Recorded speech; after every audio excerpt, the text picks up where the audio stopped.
I'm Dr. Jules Eden, and I set up the dive lectures. It's just fun enough, actually, two guys came out to me before I came in and said, "Could you tell me where Albert Hall is?" And I went, "It's just there." And they said, "Sorry, we meant the Jamaican High Commission." I thought, how on earth could you mix those two up? Welcome, everybody, to the 12th Annual London Diving Chamber Dive Lectures in aid of the Scuba Trust. I know Scuba Trust very well over the years. I see people who are paraplegic and quadriplegic, and I've been down to Aldershot where they do a lot of their training for the divers. And it's quite incredible seeing the change that scuba diving can create in people who are not able-bodied. Right, okay. May I introduce you to John Boyle. John Boyle, underwater filmmaker. When I was invited to give this talk here, I thought it'd be interesting to sort of give a little bit of insight into what a year in the life of an independent underwater filmmaker can be. It's brilliant fun, but it has its ups and it has its downs. I think that the Nemo film, to me, is probably one of the best films that I've ever made, because we've got right at the front line of the research, it's got a message, and I think it's also got some beautiful images as well. This year, clownfish worth millions of dollars will be taken from the sea. The idea of the film was going to be the impact that that film had had on stocks of Nemos in the wild. That was it. I was going to go to Papua New Guinea, film lots of Nemos, and tell a story. The good luck started the moment I landed in Port Moresby, because an American facility had started collecting Nemos off Port Moresby for the American aquarium trade. They allowed me not only to film in their collection facility, but to actually go out to the islands and film the local people catching Nemos. We then flew to Bangkok, got all the inside track. He even took us into the illegal fish markets in Bangkok so we could do a little bit of filming. And the whole film came together. It was just absolutely amazing luck. As stocks of the fish in the wild have been driven to dangerously low levels, a new clownfish farming industry has evolved to supply the continuing demand. We went out there with the idea of filming some clownfish and building a story around it. Everything just fell into place. I wish I could claim I'd planned it, but it just was luck. As an independent filmmaker, the underwater filming doesn't always pay the bills, so we end up having to do little bits of corporate work as well. We learnt that there was a medical charity based in Exeter at the Royal Devon and Exeter Hospital. So we were invited to go to film a neurology procedure. Absolutely challenging neurology, brain surgery. We got there. Eddie hadn't been listening very carefully.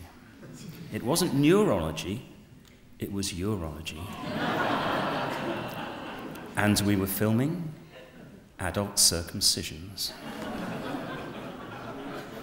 4 of us went up. Only 2 of us were left standing.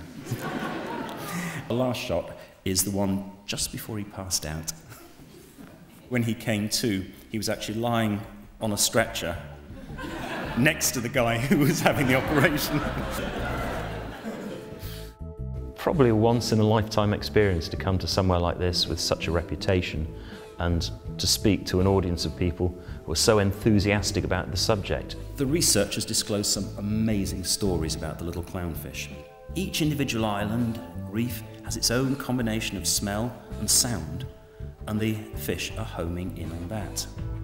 What the scientists have now discovered is that because of climate change, and most particularly because of pollution, this sense of smell is being affected to the extent that the whole life cycle of those fish may soon be damaged. And it may be not very much longer that we don't have these fish in our ocean. Thanks very much. You've probably heard this one before, but apparently it was the last wish of the Icelandic economy that its ashes were spread all over Europe. Here now this evening to enlighten us on fumaroles, moffats and solfataras is Dr. Jon Copley. I'm John Copley. I'm a marine biologist from the University of Southampton. Our species has been crossing the oceans for at least 40,000 years. But for almost the entirety of human history, what lies beneath the waves has remained entirely unknown. We now know that more than half of our planet is covered by water more than 2 miles deep. What I'd like to share with you now are some of the wonders that I think lie just that little bit deeper. And in particular, these things here, deep-sea volcanic vents, which I've spent most of my scientific career as a marine biologist studying. They are volcanic springs on the ocean floor where mineral-rich hot water is erupting from the seabed. They're often given the nickname black smokers, and here you can see this plume of mineral-rich water. So when the hot fluid erupts from these chimneys, as we call them here, it mixes with cold seawater. A lot of the minerals precipitate out as particles, and they give it that smoky-looking appearance. We find most deep-sea vents on a chain of undersea volcanoes, which is actually our planet's longest mountain range. People didn't even know it existed until the 1950s. 40,000 miles long, snakes all the way around the planet like the seam on the tennis ball, down the middle of the oceans, and it's called the mid-ocean ridge. And at deep-sea vents, we get a really lush colonies of deep-sea creatures, far more life than you'd ever expect at these depths in the ocean, because here we have a food chain that has at its base not plant life, depending on sunlight, but microbial life that's using the chemical energy in the minerals gushing from the vents.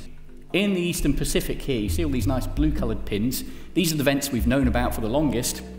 Life around the deep-sea vents here includes creatures like these. Meter-long tube worms, you may have seen these. They don't have any mouth or gut. So how on earth are they able to survive? How on earth do they get their nutrition? In place of a gut, they have a bag-like organ inside them that contains bacteria. Bacteria grow, the tube worms feed on those bacteria growing inside them. It's an incredible symbiosis, a partnership between animal and microbe in the deep ocean.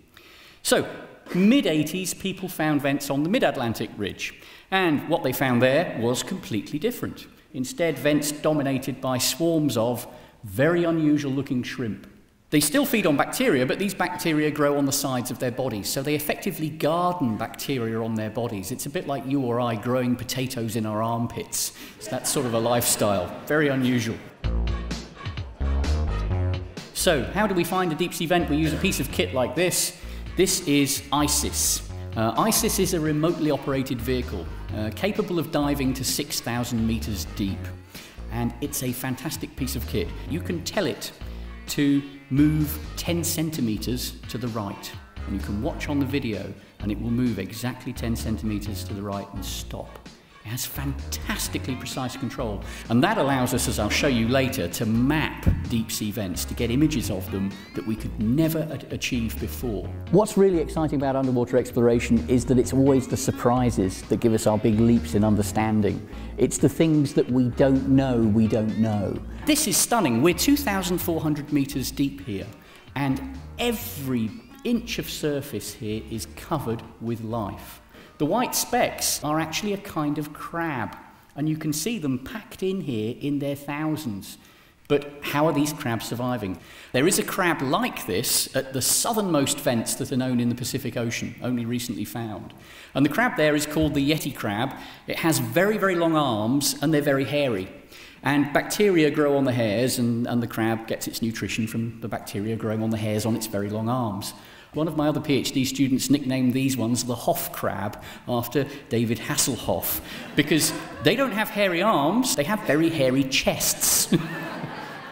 There are other interests, of course, in exploring deep-sea vents, because deep-sea vents are very rich in minerals. Mining of deep-sea vents has now actually started.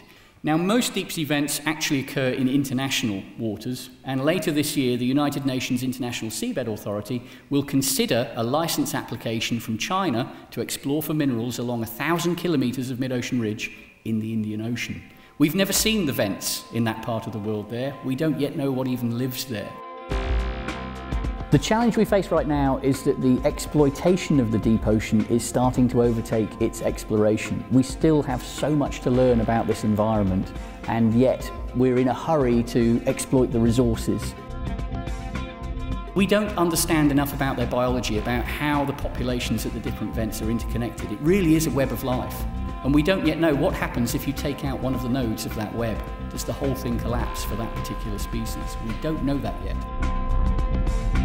When you're underwater, there's just this sense of awe and wonder at the world that you're suddenly immersed in. And that's something we can all share. That's why I'm so pleased to come here tonight, to be able to talk to a big audience about the work that we do.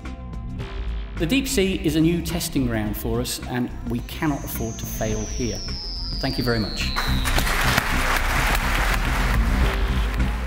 That was really good. Have you enjoyed it? Yeah. Absolutely fantastic. Very interesting, yeah, really enjoyed it. The second speaker was so enthused about it. I thought that was the most interesting lecture I've heard. We're all dying to go down there now and see what's actually there. We'll be doing it at the same time, the same venue, the same month in 2012.